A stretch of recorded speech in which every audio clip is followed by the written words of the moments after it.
చప్పట్లు చెప్పు దెబ్బలుగా మారినప్పుడు, అందరూ ఉండి కూడా ఒంటరైనప్పుడు కొన్ని ముఖాలు మాత్రం మన మనసుల్లో పాతుకుపోతాయి.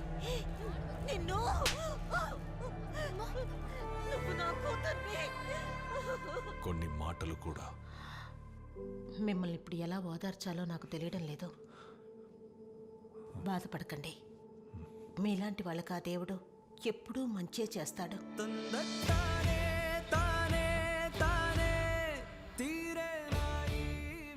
ఆ బాడీకి ఏదో ఒక నంబర్ ఇచ్చి మార్చురీలో ఎందుకు పెట్టడం? She your headline, she your trump card.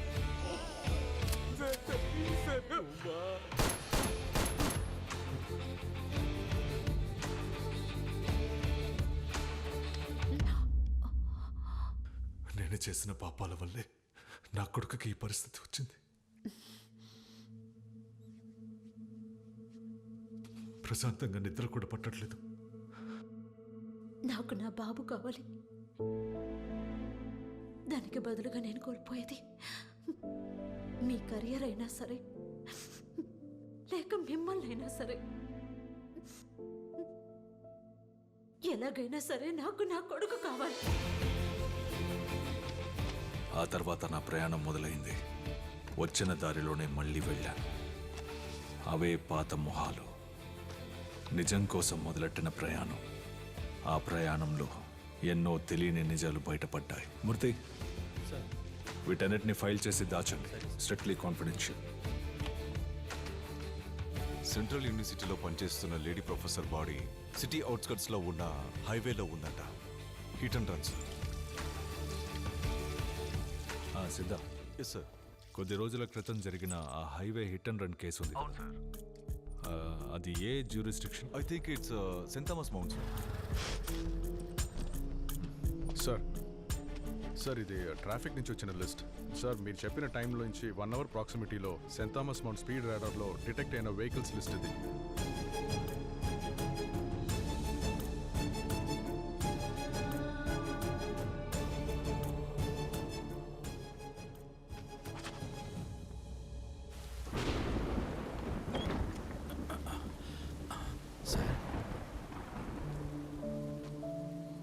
అన్ని ఆధారాలు ఇందులో ఉన్నాయి. వీటిని కోర్టులో సబ్మిట్ చేసి నాకు వ్యతిరేకంగా సాక్ష్యం చెప్పాలి. సార్, ఇది కానీ తెలిస్తే ఎలా సార్? తెలుసు. ఒక్కరోజైనా ప్రశాంతంగా నిద్రపోదాం అనుకుంటున్నాను.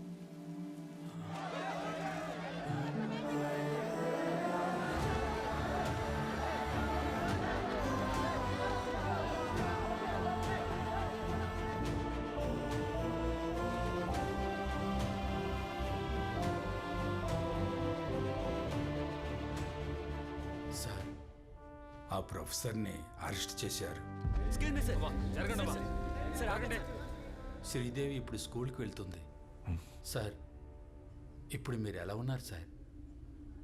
మనశ్శాంతిగా ఉన్నాను సార్. టైమింగ్ త్వరగా కానివ్వండి. నేను వెళ్ళొస్తా సార్.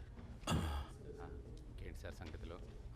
మూర్తి, సార్, మీరు ఫిక్స్ చేసిన వకీల్ టాలెంటెడ్, కానీ ఎవరికి తెలియని ఒక పాస్ట్ మా ఇద్దరి మధ్య ఉంది.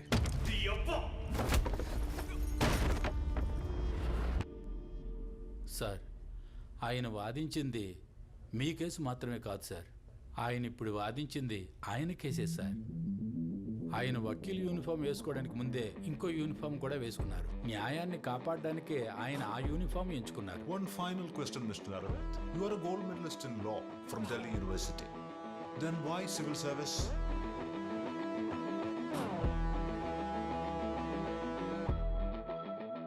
Because I believe the law is not just meant to be practiced, sir. Sometimes a law will have to be enforced. Sir,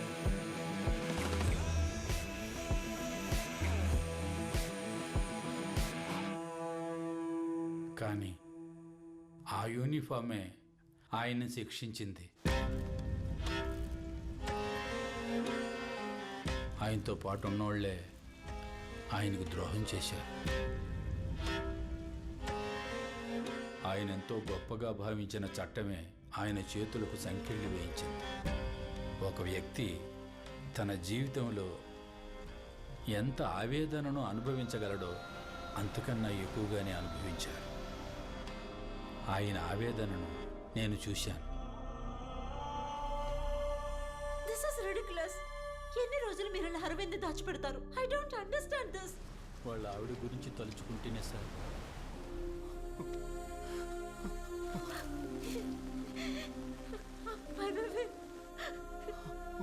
supreme కోర్టులో మన బెయిల్ రిజెక్ట్ చేశారు. Arvind, we will fight, okay? Arvind, I will fight for you. వదిలిపెట్టను.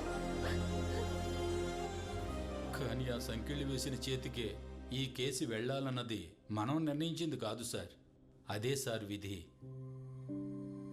మీ ముందు నిల్చొనే అర్హత కూడా నాకు లేదు. కానీ మీ మీద పగ తీర్చుకున్న చట్టంతోనే మీ పగ తీర్చుకోండి.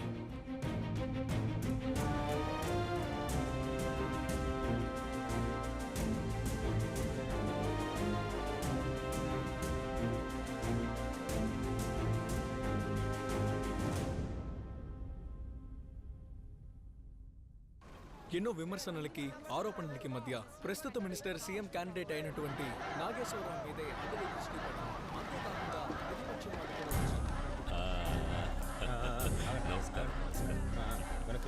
వాళ్ళు కూడా నమస్కారం. నామినేషన్ 10 నిమిషాల్లో ముగించేద్దాం. నువ్వు గోవిందుని పిలిచి అక్కడ మనుషులు రెడీగా ఉన్నారేమో కనుకో. నమస్కారం, అందరికీ నమస్కారం. నామినేషన్ ఫైల్ చేస్తున్నారు. పిలుస్తాను, తప్పకుండా పిలుస్తాను అంటున్నానుగా. నిజమే. నమస్కారం సార్. సార్ 3 సార్లు ఫోన్ చేశాను. ఇది సీరియస్ మ్యాటర్ అనుకుంటా. హలో. ఉన్నారన్నా. కొంతమంది రావు గారితో కలిసి నామినేషన్ వేయడానికి వెళ్ళారు. అలాగా? అవునన్నా.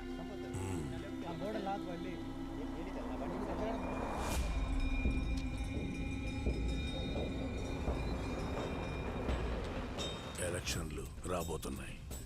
మన వాళ్ళందరినీ అండర్ గ్రౌండ్ లోకి వెళ్ళిపోమను. క్యాంపెయిన్ లో ఎవరు ఉండకూడదు. అన్నా, మొన్న అనుకున్న విషయం ఇప్పుడే చెప్పన్నా.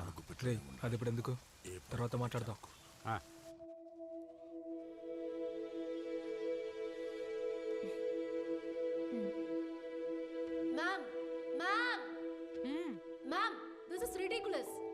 ఇందుక మనం ఈ యూనియన్ ఎన్నుకున్నాం. ఎడ్యుకేషన్ ఫండ్ దొరక్క స్టూడెంట్స్ అందరూ వీధులు వెంట పోరాటం చేస్తుంటే 3 కోట్ల పెట్టుబడితో విగ్రహాలు పెట్టడానికి వీళ్ళని ఎన్నుకున్నాం. సిలబస్ ని, చరిత్రని పచ్చి అబద్ధాలతో మార్చేశారు. ఇక ఎదిరించి ప్రశ్నించే వారిని చట్ట వ్యతిరేకులని జైల్లో పెట్టిస్తారు. Ma'am, something has to be done. గ్యాలరీలో ఉండి కమెంట్ చేయడం అనేది చాలా ఈజీ. రంగంలోకి దిగి యుద్ధం చేయగల ధైర్యం ఉందా? Go file your nomination.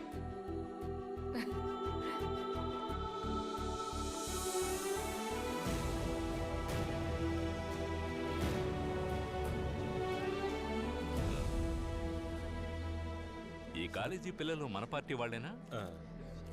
వీళ్ళు మన పార్టీ వాళ్ళలాగా. ఏడొకడు.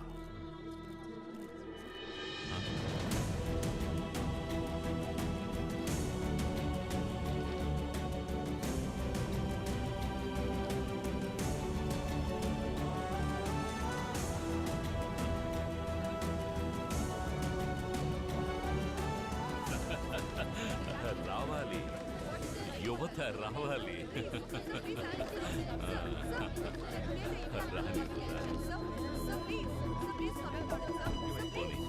ద్రోహం చేశారు కదా, మిమ్మల్ని నమ్మిన నలుగురిని పథకం ప్రకారం చంపేశారు కదా. చెప్పండి, ఇంకా ఇలాంటి కోరాలు ఎన్ని చేస్తారా? చెప్పరా?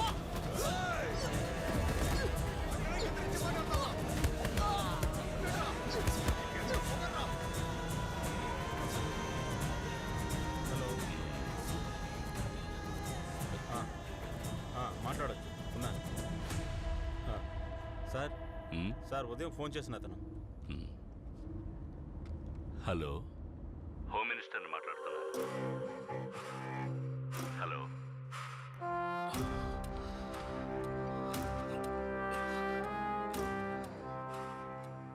నేనంతా మర్చిపోయానని నువ్వు అనుకున్నావు. హలో హలో జీవితంలో ఎప్పుడైనా ఒంటరితనాన్ని అనుభవించావా?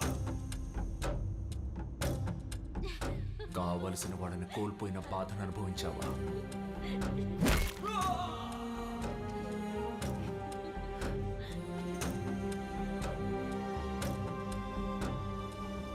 రామ్నగర్ రైడ్స్ కేసును లీడ్ చేయడానికి నిన్నే టీం లీడర్గా అసైన్ చేశాను. సార్, ఆ డీసీపీ మన పార్టీ కార్యకర్తల దగ్గర గలాబా కేసు గురించి ఎంక్వైరీ చేస్తున్నాను. Do you realize the repercussions of the statement that you gave just now? I don't care sir. But ఆ రైట్స్లో చనిపోయిన 136 మంది, దే డిజర్వ్ జస్టిస్. ఆ డీసీపీని వెంటనే ఏదో ఒకటి చేయకపోతే డీసీపీ లేదు గీసీపీ లేదు, పోలీసే కదా, మనల్ని ఏం చేయలేడు. పోరా, అంతా ఓకే కదా సార్?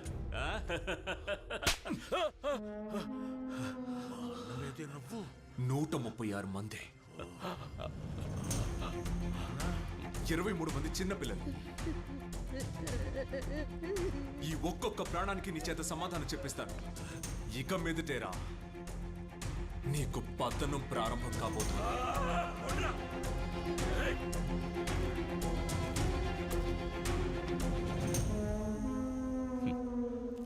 దిగులు పడుకు తమ్ముడు, ఇది ఆరంభం మాత్రమే. ఇప్పుడేమైంది? నిజమే కదా గెలిచింది.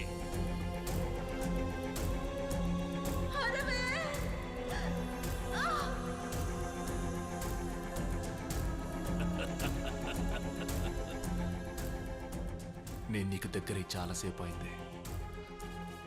ఇంకా నేను కోర్టు చట్టం అని ఎదురు చూస్తూ ఉంటాను.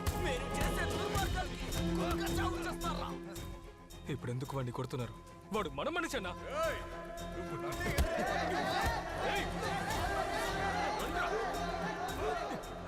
ఇక తీర్పు ఇవ్వడం, శిక్ష విధించడం నా చేతిలోనే ఉంది. దిగులు పడకు, ఇది ముగింపు కాదు, ఇది ఆరంభం.